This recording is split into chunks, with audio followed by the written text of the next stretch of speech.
we will turn our attention to the book of Daniel, chapter 3, verse 16. King Nebuchadnezzar, we do not need to defend ourselves before you in this matter. If we are thrown into the blazing furnace, the God we serve is able to deliver us from it, and he will deliver us from your majesty's hand. But even if he does not, we want you to know, your majesty, that we will not serve your gods or worship the images of gold you have set up.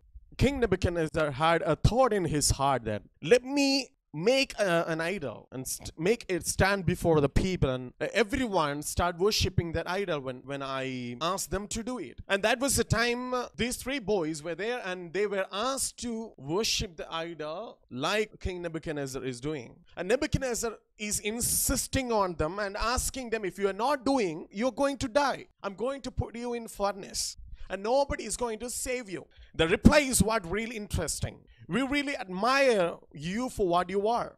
You can do that for yourself. We have no problem with that. You do that. You enjoy what you're doing now. But what you are insisting on us, please don't insist on us. We don't want to do that. And this is where we need to start understanding the power of believing and trusting on God. The power of your faith on your God. The power of your experiences with your God. Or in other words, we can say this.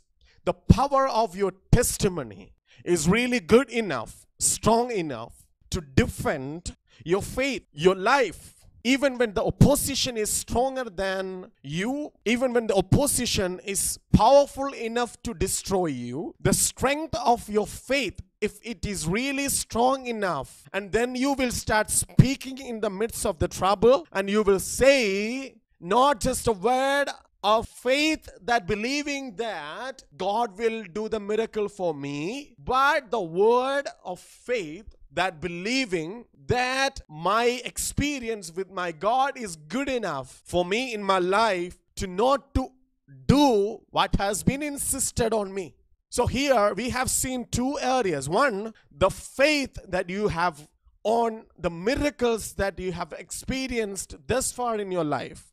And secondly, the faith that you have in God and the experiences that you have in God that understands that my life that I am living with my God is good enough for me to believe, even if my God is saving me from this furnace, this trouble, from this challenge or not. Doesn't matter. For me, my faith and my testimony is really important than any miracles which is going to happen in the future. This is where people, those who live and believe in Christ, they don't want any miracles in the future to come so that they will be convinced in God.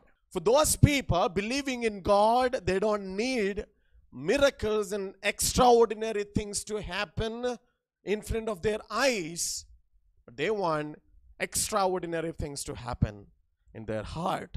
The Bible is very clear about the work of the Lord is really different from our point of view. Maybe we are trying to understand God through miracles and extraordinary works in front of our eyes, which is happening like water turns into wine and the sick is healed, and we want all these extraordinary acts to happen in front of our eyes to believe God.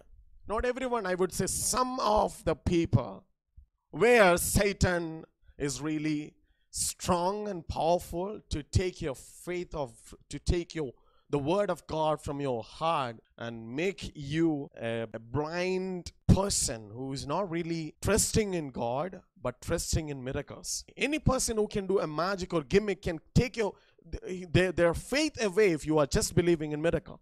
In the verse that we read today, this morning, it's the real faith statement of a person who really understand the heart of God, understand the work of the Lord. That is this: we believe that God will save us from this trouble. Number one, you don't need to stop believing in miracle. Bible is not about stop believing in miracle, but Bible is about start believing in miracle. Okay, number two, they're telling like this: we believe that God will save us from this trouble, but even if He does not save us from this trouble, it's okay.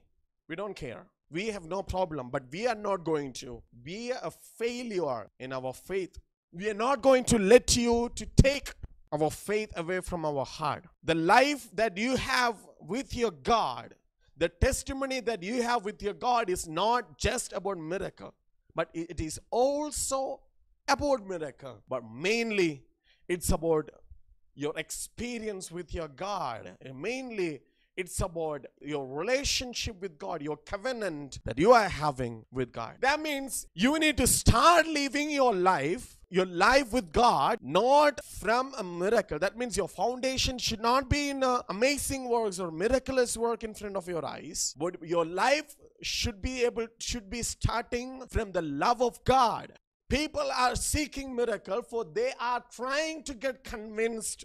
We need to be aware and be having the alert for ourselves that let us not follow the miracle. Let the miracle be following us. And Jesus, even when he was doing amazing works and miracle, the nature of his ministry was not just about miracle. The nature of Jesus' work was founded in the basement of the love of the Lord for the world. The love and caring and how important you are in the kingdom of God. His love was showing in different areas. A prostitute is coming to Jesus and people want to kill her, and Jesus says, if you haven't done any sin, you can stone. And because Jesus was knowing people want to judge, they don't want to love. And Jesus wants to make a statement before them. Kingdom of God is not about judging. Kingdom of God is about loving each other and loving your God. Because God was never caring about his people and controlling and guiding his people out of his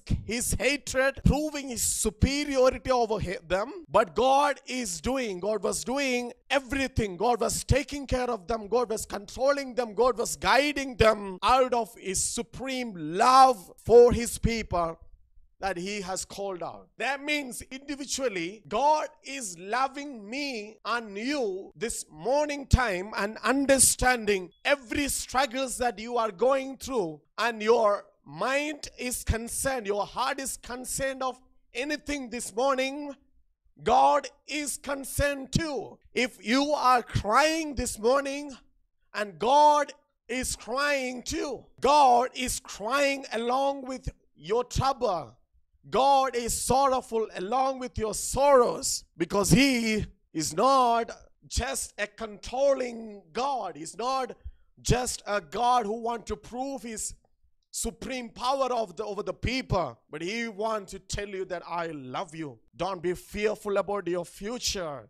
I am walking with you. This is the same exact thing Jesus wanted to communicate to the people, that you follow me. You don't seek miracle. You seek love and caring. And I'm not going to leave you anytime. I'm going to guide you. Look at the love of Jesus. After the resurrection, when Jesus was descending, he's promising that I'm going to send to you the Spirit of the Lord to you, so that the Spirit of the Lord is going to guide you from now. And everything, the theme of the incarnation of Jesus Christ was not about proving his divinity, but the theme of his incarnation was to prove that God is not far from your heart, but God is in your heart. People, religious leaders, Pharisees, Sadducees, scribes, and the pundits of the religions wants to make people afraid of God. But God himself is coming down. He wants to tell everyone, those who are believing in him, wants to say that the most powerful message ever is nothing but God wants to live in your heart, not out of his supreme power to make you are a slave, but he wants to tell you that I want to live in your heart because I value you, because I love you. Hallelujah. Many of the times we ourselves feel and understand that we are not worthy. We are not good enough. I'm just a person, one among billions of people living in this world. And especially when the time of Corona, this COVID-19 affected the entire world, people began to think themselves that this life is, or I am a person, as a person, is just nothing, not worthy. And people themselves say that. You yourself say that. You are not worthy. You are good for nothing. That's not the style that God wants to communicate to you. This is not the message that God wants to tell you. God is specific about His message, wants to tell you that God is giving you the value than you are giving yourself. The creator of this universe wants to come down and to live in your heart because He loves you. He wants to take care of you, and He gives you the value. And how about us? If we are just people, those who are seeking miracle without understanding the value of the love of the Lord, that's called the fake love. Imagine if a girl is loving a very wealthy person just because she wants to marry a wealthy person to enjoy the wealth. We call that girl not a good girl. She's just looking at the wealth that boy does have. She's not loving that boy. If you are believing just in miracle, I'm telling this very specific. If you are believing, if you are a believer of just miracles, just seeking deliverance, then you are not different than that girl we were talking about. But if you are a person who believe in God and loving God for He was great in your life in the past weeks and days and months and years of your life, then you are not going to seek the miracle. You are not going to run behind miracle. If you are just believing in miracle and running behind the miracle, your faith will be taken at any point of the time of your life, because you are very easy to be exploited. Your emotions will be exploited. Your thirst for miracle will be exploited by Satan or people, those who are appointed by Satan. And those people may have different names. That doesn't mean that they are the children of God and they are the anointed people of God. If you are deceived by miracle, then that's not going to work. Your Christian life is not going to work if you are deceived by miracle. But if you are attracted by the love of God, if you are really in the love of God, then your life is worth. And in these days, especially the end times are near, can you start telling, even if my God delivers me from this trouble or not, but still I am going to stick on with my faith, for I have good enough testimonies in my life of my past days. God was faithful, and He has placed me in the place where I was not worthy to be placed.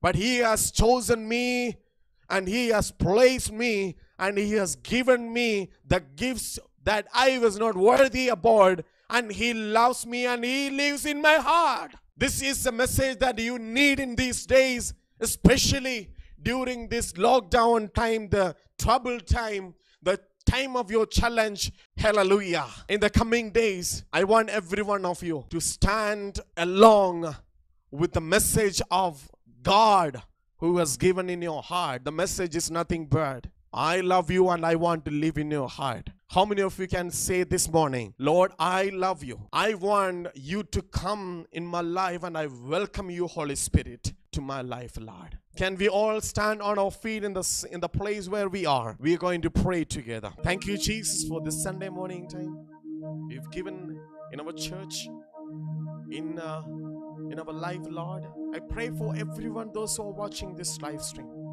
Bless every one of them. Give them your grace in the coming week. Wherever they are, let them be able to face the struggle they are going through. And we pray for your blessing for every one of us, so that we will be more strengthened in the coming week. Send your power and send your word in our midst. Thank you, Lord, for hearing our prayers. In Jesus' mighty name we pray. And everybody say, Amen, amen, amen, amen.